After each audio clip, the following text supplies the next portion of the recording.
पाकिस्तान में जितने मुंह उतनी बातें, और कैसी कैसी बातें वो भी आपको हम सुनाते हैं। तो अब पाकिस्तान के मंत्रियों में होड़ लगी हुई है कि कौन एक से बढ़कर एक बेवकूफाना बयान देगा, कौन ऐसे ऐसे बयान देगा जिस पर उनकी अपनी जनता हंसेगी। कोई कहता है हमने ये मिसाइलें जो है चौक पर टांगने के लिए नहीं बनाई हैं। हमने तो नहीं कहा चौक पर टांगो, क्यों परेशान हो रहे हो? जब मन करेगा चला लेना, आतिशबाजी कर लेना, उसका जवाब तुमको मिल जाएगा। कोई कहता है हमारे पास ये पाव पाव किलो के एटम बम है, हाट से खरीदे थे तुमने, सब्जी मंडी से जाकर के ले आए थे। पाकिस्तान भारत के पास क्या फिर कुछ और है? कोई कहता है कि ये पानी रोकेंगे तो दरियाओं में खून बहेगा। अरे अभी पानी रोका कहां है? अभी तो कुछ किया नहीं है, उसके बाद इतना हड़कंप मचा हुआ है। ये सारी बातें मैं आपको बताऊंगा, लेकिन उस सबसे पहले प्रधानमंत्री नरेंद्र मोदी ने अब एक बार फिर भारत समेत पूरी दुनिया को यह संदेश दिया है कि पहलगाम में आतंकवादी हमला करके पाकिस्तान ने जो गलती की है, अब उसका सबक तो उसको सीखना पड़ेगा। यह गलती नहीं है, यह हिमाकत भी नहीं है, यह जुर्म भी नहीं है, यह उस सबसे बढ़कर है और इसकी सजा भी उन सबसे बढ़कर होगी। साथ साथ आतंकी हमले में शामिल जितने भी इनके मददगार रहे, उन सबके घरों पर ब्लास्ट हो रहे हैं, बुलडोजर चल रहे हैं, वो तस्वीरें भी मैं आपको दिखाऊंगा। और इस सबसे बचने के लिए शायद पाकिस्तान ने एलओसी पर फायरिंग करने की एक बार फिर से कोशिश की, लेकिन पिटा वहां पर भी।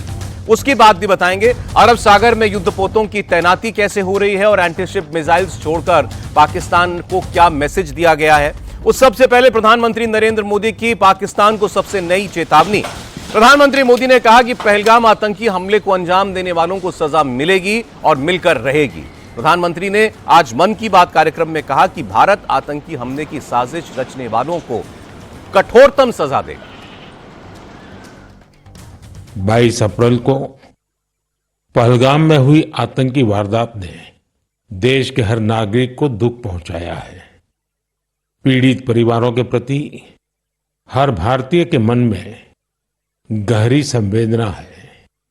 भले वो किसी भी राज्य का हो, वो कोई भी भाषा बोलता हो, लेकिन वो उन लोगों के दर्द को महसूस कर रहा है जिन्होंने इस हमले में अपने परिजनों को खोया है।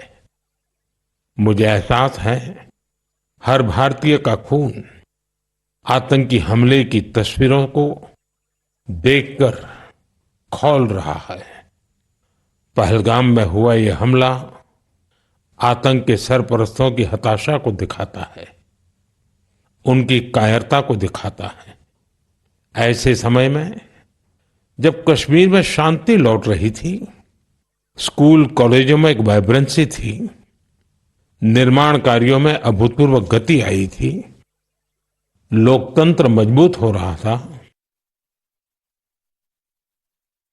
पर्यटकों की संख्या में रिकॉर्ड बढ़ोतरी हो रही थी, लोगों की कमाई बढ़ रही थी, युवाओं के लिए नए अवसर तैयार हो रहे थे।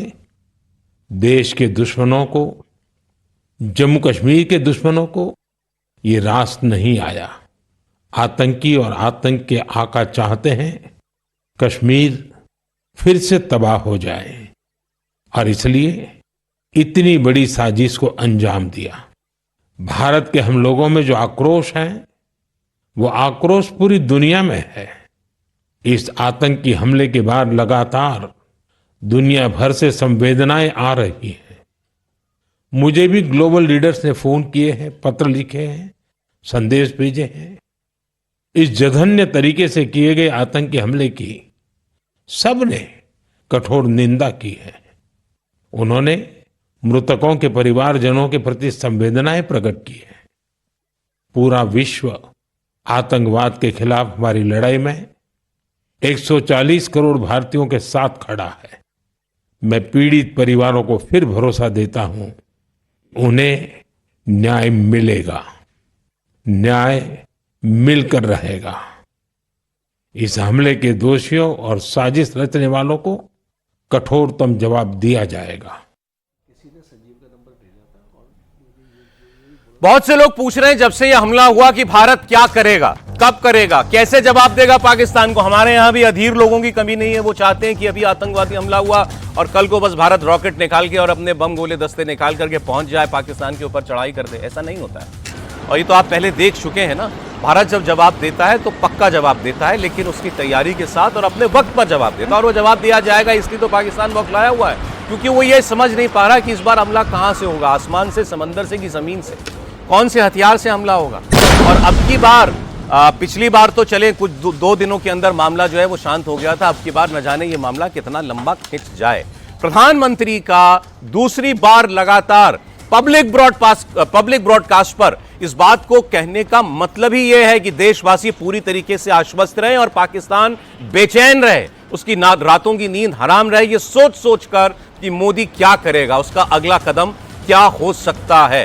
तो आइए इसी पर आज की बातचीत अपने मेहमानों के साथ शुरुआत करते हैं। सर, दूसरा बड़ा साफ खुले में प्रधानमंत्री का बयान जो दुनिया सुन रही है, और पाकिस्तान तो मुझे लगता है इस वक्त कान पर टीवी सेट लगाकर सुन रहा होगा। बिल्कुल, देखिए ऐसे सही बात कह रहे हो सौरभ जी, क्योंकि पाकिस्तान को समझ में नहीं आ रहा है कि भारत क्या करेगा। देखिए वहाँ के पॉलिटिशियन भी कह रहे हैं कि अभी समझ नहीं आता मोदी करेगा क्या, उनको डर बैठा हुआ। देखिए आपको याद होगा जब उड़ी के बाद में पाकिस्तान ने सोचा था कि ये शायद क्रिकेट मैच बंद कर देंगे, तब हमने सर्जिकल स्ट्राइक की, उन्होंने उम्मीद नहीं की थी कि सर्जिकल करेंगे। पुलवामा के बाद उन्होंने कहा ये सर्जिकल करेंगे, पहली बार ये स्ट्राइक कर दी बालाकोट में। यानी कि हर बार जहां तक पाकिस्तान सोचता है उससे 10 कदम आगे भारत सोचता है, और इस बार भी उसको समझ में नहीं आ रहा है कि इंडस वाटर को रोक दिया, इंडस वाटर ट्रीटी को अबेंस में कर दिया। यहाँ पर अब देखिए किस प्रकार से पानी के कंट्रोल जब आ रहा है वहां पर आग लगी हुई है, उनको तो कोई कह रहा है खून का दरिया बह जाएगी। प्रधानमंत्री ने दोबारा इसकी बात क्यों की है? इसकी बात यह है कि देखिए प्रधानमंत्री का दृढ़ निश्चय है कि करना जरूर है, इसमें कोई शक नहीं है। जो 26 नागरिकों का खून बहा है, ये देखिए यहाँ 2-3 चीजें उनकी पाकिस्तान के प्लान को प्रधानमंत्री समझ के हैं। एक तो हिंदू मुस्लिम में डिवाइड करने की कोशिश की जा रही है देश के अंदर, कश्मीर में जो शांति चल रही थी, पीस चल रहा था, उसको खत्म करने की कोशिश की है। और तीसरी बात, शायद भारत की इकॉनमी को भी ठेस पहुंचाने की कोशिश करें। जिस प्रकार से इन्वेस्टमेंट हो रहा था, जिस प्रकार से ग्रोथ हो रही है, शायद आज दुनिया में मैसेज देने की कोशिश कर रहे हैं, हो नहीं रहा है कि आज भारत की स्थिति स्टेबल नहीं है। यही कारण है कि मैं बहुत खुश हूं कि आज जिस प्रकार से मैच्योरिटी से हमारी लीडरशिप इसका जवाब दे रही है और शांति से सोच समझ के हमारा काम हो रहा है, एक एक स्टेप नपा तुला, जिसका चोट पाकिस्तान को बहुत गहरी पड़ रही है, लेकिन उनको समझ में नहीं आ रहा किस प्रकार हो रहा है। तो ये सब बातें देखते हुए आज पूरा देश हमारे साथ खड़ा हुआ है, विदेश दुनिया हमारे साथ खड़ी हुई है, क्योंकि वो समझ रहे हैं कि पाकिस्तान किस प्रकार से आतंकिस्तान है। और यही कारण है कि आप देखिए कि मोदी जी ने एक चीज निश्चित है, पाकिस्तान की सर दूसरी इस वक्त उसको प्रॉब्लम यह है कि पूरी दुनिया भारत के साथ खड़ी क्यों हो गई है। मैं आपके लिए केवल पढ़ के बता रहा हूं कितने मुल्कों के देश सीधे प्रधानमंत्री नरेंद्र मोदी को फोन करके ये कह चुके हैं कि आतंकवादी हमला जो है बहुत कायराना हमला था और हम भारत के साथ हैं और भारत जो इसकी उचित कार्रवाई समझे करे। डोनाल्ड ट्रंप सबसे ऊपर प्रधानमंत्री से बात की थी, ऑस्ट्रेलिया के प्रधानमंत्री एंथनी एल्बनीज, नेपाल के प्रधानमंत्री, मॉरिशस के प्रधानमंत्री, यूएसए के vice president JD Vance, Israel के प्रधानमंत्री बेंजामिन नेतन्याहू, जॉर्डन के किंग अब्दुल्ला II, जापान के prime minister Shigeru Ishiba, France के राष्ट्रपति इमैनुअल मैक्रोन, इटली की जॉर्जिया मेलोनी, इजिप्ट के राष्ट्रपति Abdel Fattah el Sisi, Netherlands के डिक शॉफ, यूके के केयर स्टारमर, श्रीलंका के राष्ट्रपति, इनके अलावा यूएई के मोहम्मद बिन जायद अल नाहयान, ईरान के मसूद पेजेश्कियान, ये तमाम वो लोग हैं और इसमें से आधे तो मैंने आपको बताया अरब दुनिया के लोग। तो उसकी तो प्रॉब्लम यह है कि उसकी कोई बात सुनने को तैयार नहीं है। भारत कोई सबूत दे ना दे, दुनिया का हर मुल्क ये मानने के लिए तैयार है कि इस आतंकवादी पीछे के हमले के पीछे पाकिस्तान ही होगा और कौन। हाँ बिल्कुल, देखो इसमें कोई शक नहीं है कि पाकिस्तान का नाम इतना बदनाम हो रखा है। कहते हैं कि जो 100 टॉप टेररिस्ट हैं वर्ल्ड के, उसमें से 87 टेररिस्ट वो हैं या तो वो पाकिस्तान के हैं या उनकी रूट पाकिस्तान के साथ है। और ये सच्चाई है कि पूरा वर्ल्ड भारत के साथ खड़ा है, क्योंकि कोई टेररिज्म के अगेंस्ट अकेला कोई नहीं लड़ सकता। ये वर्ल्ड का एक प्रकार से प्रण है कि अगर आतंकवाद को हराना है तो हमने इकट्ठे मिलकर हराना है। और मुझे लगता है उसी तहत ये आप देखें कि जिस प्रकार से सपोर्ट मिल रही है भारत को, वो काबिल तारीफ है। मगर देखें, इंडिया ने एक प्रकार से ये सोचा है कि इस बार होल गवर्नमेंट अप्रोच होगी। ये एक प्रकार से कॉम्प्रिहेंसिव स्ट्रेटजी से जाया जा रहा है, ना कि जल्दबाजी करके। सबसे पहला एक्शन था इकोनॉमिक एक्शन, जिस प्रकार से हमने इंडस वाटर ट्रीटी को हेल्ड इन अबेंस कर दिया। उसका इम्पैक्ट इनको अभी पता नहीं चल रहा है, उनको इम्पैक्ट आने वाले टाइम में लगेगा, जब 68% का जो इनका इलाका है वो बिल्कुल सूख जाएगा या जहां पर बारिश होती है वहां पर वहां के फ्लड आएंगे। तो जब इनको पता चलेगा इंडस वाटर ट्रीटी का क्या इंपैक्ट था। दूसरा है डिप्लोमेट, अगर आप देखें कि पूरे इन्वायरमेंटल को शेप कर दिया।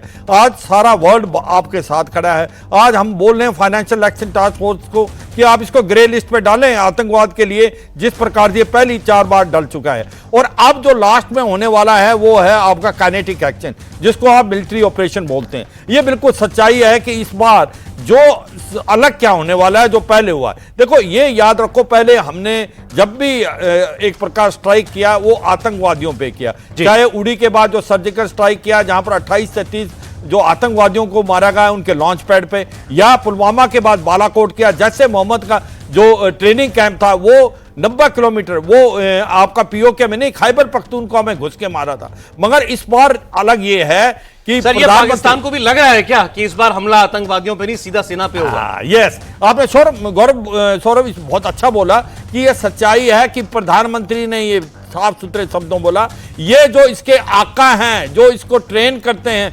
मोटिवेट करते हैं, फाइनेंस करते हैं, इस बार हमला उस पे होगा। तो अभी उसका सही का सही इशारा है पाकिस्तान की आर्मी और पाकिस्तान की आईएसआई, और मुझे लगता है इसीलिए डर लगा हुआ है। आज पैनिक बटन है पाकिस्तान में। आज वो कह रहे हैं कि पाओ पाओ के जो ये टैक्टिकल वेपन है हम इसको इस्तेमाल कर देंगे। कहां ख्वाजा आसिफ कहता है हाँ हमने आतंकवाद 30 साल किया मगर अपने लिए नहीं किया क्योंकि अमेरिका, यूरोप और यूके ने बोला। तो ये सच्चाई है, एक बुखलाहट है पाकिस्तान में। और वो सर कुछ और तस्वीरों की वजह से भी है, वो भी मैं आपको दिखा देता हूं। पहलगाम हमले के बाद भारत की सेनाएं अपना जोश पूरी दुनिया को दिखा रही हैं।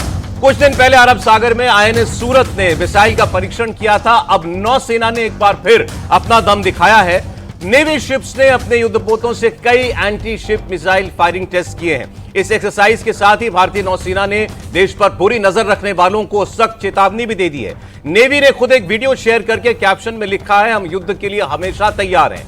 देश के समुद्री हितों की रक्षा के लिए नेवी पूरी तरीके से सक्षम भी है और मुस्तैद भी है। उसकी तस्वीरें भी हम आपको दिखाते हैं। युद्धपोतों से एंटी शिप मिसाइल्स जो है छोड़े जाने की तस्वीरें वो अब से थोड़ी देर पहले नेवी ने रिलीज की थी। इसके अलावा वज्र कोर की तरफ से भी अपनी एक्सरसाइज की तस्वीरें वो जारी की गई हैं। इनका मकसद दुश्मन का मोराल डाउन करना भी है और देशवासियों का हौसला बढ़ाना भी है। ए मार्शल साहब, बिल्कुल सही आप कह रहे हैं कि हम ये दिखाना चाहते हैं परीक्षण के जरिए कि जहां तक सवाल है सटीक तरीके से अपने टारगेट्स को डिस्ट्रॉय करना, उसके लिए नेवी, आर्मी, एयरफोर्स तीनों तैयार हैं। इसमें दो सेनाओं की, वायुसेना की और नौसेना की बहुत बड़ी भूमिका होती है। अगर हमें घेराबंदी करनी हो कि उनके पास जो लॉजिस्टिक सप्लाई हो ना पहुंच सके, या हमें उनके निशाने को जो दूर वाले हैं उनको निशाना बनाना हो।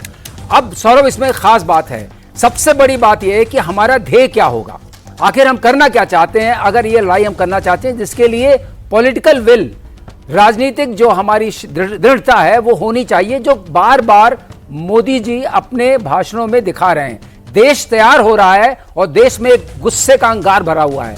वो इसको चाहते हैं एक चैनलाइज करके, जिससे कि इस बार जो हो आर पार की लड़ाई हो। आर पार में होना क्या चाहिए, जब तक पाकिस्तान खंडित नहीं होगा, टेररिस्तान खंडित नहीं होगा। बलूचिस्तान में अपनी अलग लड़ाई चल रही है, वो लड़ना चाहते हैं। खैबर पख्तूनख्वा में भी लड़ाई चल रही है, सिंध में भी चल रही है। ये 4 टुकड़े होंगे पाकिस्तान के अगर इस बार कुछ हुआ। और जब तक वो हम एम नहीं कर लेते, उसके लिए शायद हमें पूरी तैयारी करनी पड़ेगी। इंटेलिजेंस गैदरिंग के लिए ग्लोबल स्टेज में हमें सपोर्ट मिलेगा, ये पूरा विश्वास है। ये जो सारे जगह के लीडर्स हैं हमें सपोर्ट कर रहे हैं, इसका एक मतलब है कि अगर वो टैसिट सपोर्ट भी कर रहे हैं, जैसे ट्रंप ने कहा है कि ये आपस में कर लेंगे, हम इंटरफेयर नहीं करेंगे, ये बहुत बड़ी बात है। इसका मतलब ट्रंप अगर कल हम ये तय करते हैं कि हमें पाकिस्तान के साथ कुछ करना है, तो ट्रंप नहीं बीच में घुसने वाले। बोल चुके हैं आपस में। ये बहुत बड़ी बात है, ये बहुत बड़ी बात है, ये बहुत बड़ा संकेत है पाकिस्तान के लिए। उनको अब बिल्कुल कांपना चाहिए। दूसरी बात यह है हमारी तैयारी कैसी है। मैं आपको एक चीज बताना चाहता हूं आपके माध्यम से, जहां तक मिसाइल मैन्युफैक्चरिंग का सवाल है, क्योंकि हम इंडिजनाइजेशन की बात करते हैं, लोग मिसाइल्स आती हैं बाहर से भी, फ्रांस की भी मिसाइल हमारे पास हैं, रशिया की भी हैं, लेकिन उसमें हम सक्षम हैं। हम अपनी जो वो है मिसाइल प्रोडक्शन रेट बढ़ा सकते हैं। मैं खुद रहा हूं भारत डायनेमिक्स लिमिटेड में, मुझे पता है वहां क्या, चाहे वो स्ट्रेटेजिक मिसाइल्स हो, चाहे ग्राउंड टू एयर की मिसाइल्स हो, एयर टू एयर हो, या कोई सीकर मिसाइल हो, वो सब की हम ताकत बढ़ा सकते हैं, संख्या बढ़ा सकते हैं, जो सस्टेनेंस ऑफ वॉर के लिए बहुत जरूरी होती है। पाकिस्तान को पता है वो भी करते हैं लेकिन नंबर्स उनके पास नहीं है। जी। लड़ाई लड़ने के लिए आपको असला चाहिए। कहां से आपके पास मिसाइल्स आएंगे, कहां से आपका एम्युनिशन आएगा? जब तक वो नहीं है लड़ेंगे कैसे? तो हमें ये पूरा विश्वास है, आपके माध्यम से मैं देश को कहना चाहता हूं कि लड़ने के लिए सेनाएं तैयार हैं, उसके पीछे एक योजनाबद्ध तरीके से तैयार हैं। ऐसा नहीं है कि सिर्फ बात कही जाएगी टेलीविजन स्टूडियोज में। ठीक है, और एक अगर ये मामला लंबा चला तो उसके लिए जितने संसाधनों की जरूरत है हमारे पास तो है, पाकिस्तान का पता नहीं है, उसके पास नहीं है। नहीं है। एक तरफ आपने इंडियन नेवी की तस्वीरें देखी, दूसरी तरफ आर्मी भी पूरे एक्शन में है। मैं कुछ उसकी भी तस्वीरें आपको दिखाता हूं। वज्र कोर की आर्टिलरी एक्सरसाइज देखकर भी पाकिस्तान में इस वक्त खूब लोगों के अंदर दहशत है। गोल्डन एरो गनर्स के आर्टिलरी अभ्यास पे फायर पावर का जबरदस्त प्रदर्शन किया गया है। सर्जिकल एक्यूरेसी और रिफ्लेक्स का अद्भुत कॉम्बिनेशन इस एक्सरसाइज के जरिए देखने को मिला है। जो आप देख रहे हैं ये वज्र कोर की एक्सरसाइज की तस्वीरें हैं। इसके बारे में आपको जनरल कोचर और बता पाएंगे। जनरल साहब देखिए, जो हमारी अभी तैयारी हो रही है, खास तौर पे अगर मैं आपको बात करूं कि कारगिल की लड़ाई के बाद जो भी कमियां फौज में थी, हमारे पास उस टाइम पे बफोर्स था, आज हमारे पास धनुष गन है, हमारे पास वज्रा K9 है, और हमारे पास अभी रिसेंटली आपने देखा एक हफ्ता पहले हमने MR सैम का एक सक्सेसफुल टेस्ट लॉन्च हुआ है। ऊपर से हमारे पास आकाश S-400 का एयर डिफेंस सिस्टम है आज। तो अगर मैं आपको गिनाऊं जिस टाइप की वेपन प्लेटफॉर्म्स आज भारत के पास हैं, जो शायद 1999 में भारत के पास नहीं थे, और आज हमको पाकिस्तान में घुसने की भी जरूरत नहीं है।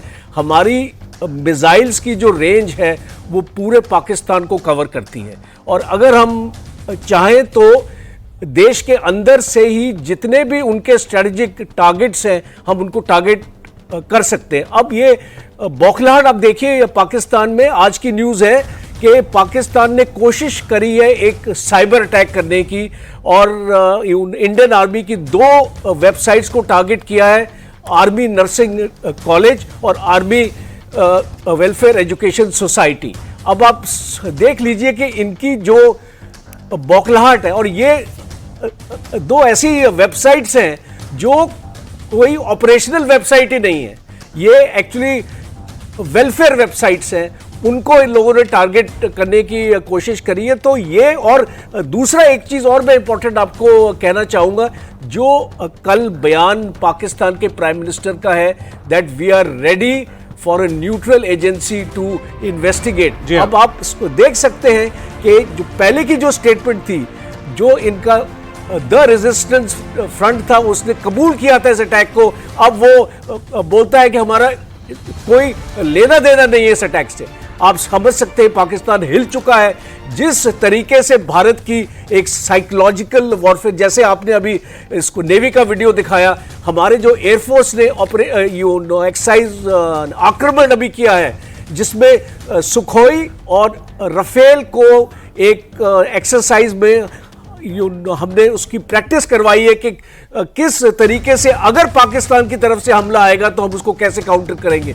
तो आप समझ सकते हैं कि इतनी इसको सक्षम आज हमारी ये फौज है। और जैसे अभी आर्मी का आपने अभ्यास देखा, इसको वज्र कोर का, और जो हमारी स्ट्राइक कोर्स है पाकिस्तान के अगेंस्ट, वो स्ट्राइक कोर आज बिल्कुल तैयार है। उसमें से 21 कोर में मैं खुद रहा हूं, और मैं इसको जानता हूं कि हमारी स्ट्राइक कोर में आज कितनी ताकत है।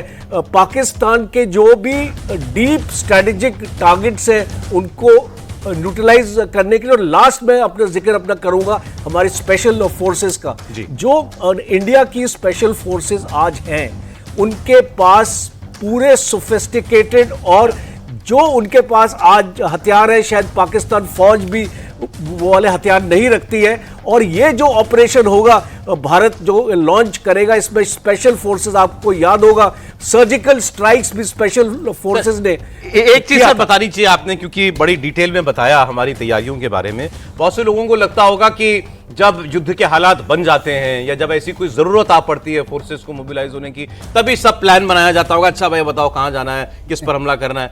तो फौज तो हमेशा तैयार रहती है, ये बताया जाता है ना। अब तो एक्टिवेट होगी केवल। एब्सोल्युटली करेक्ट सौरभ, ये सच्चाई है। इफ यू आर अगर आपको पीस चाहिए तो आप लड़ाई के लिए हरदम तैयार रहें। और मुझे लगता है यही मंत्रा भारत का है। भारत की जो फोर्सेज हैं वो हरदम 24/7 तैयार हैं, उसकी ट्रेनिंग करती है, उसकी प्रैक्टिस करती है और अब वो डिस्प्ले भी कर रही है। और ये सच्चाई है, पाकिस्तान को अब डर और खौफ लगा हुआ है क्योंकि भारत के पास काबिलियत और क्षमता लंबे लड़ाई लड़ने की। क्या पाकिस्तान लंबी लड़ाई लड़ सकता है? उसकी इकॉनमिक कंडीशन आप देखें, टूटने के कगार पे $182 बिलियन का उसका कर्जा है, फॉरेन रिजर्व घट के $10 बिलियन के करीब रह गया है। तो ये इस हालात में पाकिस्तान एक प्रकार से बुखला गया। क्या बात करता है? न्यूक्लियर हथियार, टैक्टिकल न्यूक्लियर हथियार। Nuclear weapons are not weapons of war, ये वेपन नहीं हैं लड़ाई के, ये डेटरेंस के हथियार हैं। मगर पाकिस्तान जैसा देश को यह समझ नहीं आता कि अगर उसने गलती से भी न्यूक्लियर हथियार भारत की तरफ इस्तेमाल कर दिया तो भारत के पास सेकंड स्ट्राइक कैपेबिलिटी है जो बहुत पुख्ता है, जिसके अंदर ट्राइड है। ट्राइड जो है वर्ल्ड में 5 ही देश हैं जिनके पास क्षमता और काबिलियत है कि वो आसमान से भी, जमीन से भी, समुद्र से भी और समुद्र के नीचे से फायर कर सकते हैं। और दुश्मन को यह नहीं पता चलेगा कि सबमरीन आपकी कहां। कहने का मतलब है अगर गलती से भी गलती पाकिस्तान ने कर दी और एक टैक्टिकल न्यूक्लियर वेपन का इस्तेमाल कर दिया तो पाकिस्तान का नामो निशान अगले 24 घंटे में मिटा देगा। बात है, मुझे लगता है वो केवल ये अपने लोगों को खुश करने के लिए। मगर ये सौरभ क्या होता है कि कई बार आप जब ये कह रहे हो तो हमें भी अपने लोगों को बताने के लिए कि भाई ये टैक्टिकल न्यूक्लियर वेपन जो है ये एक प्रकार दिखावा है, इनको ये भी नहीं पता टैक्टिकल न्यूक्लियर वेपन होता क्या है। इस वक्त तो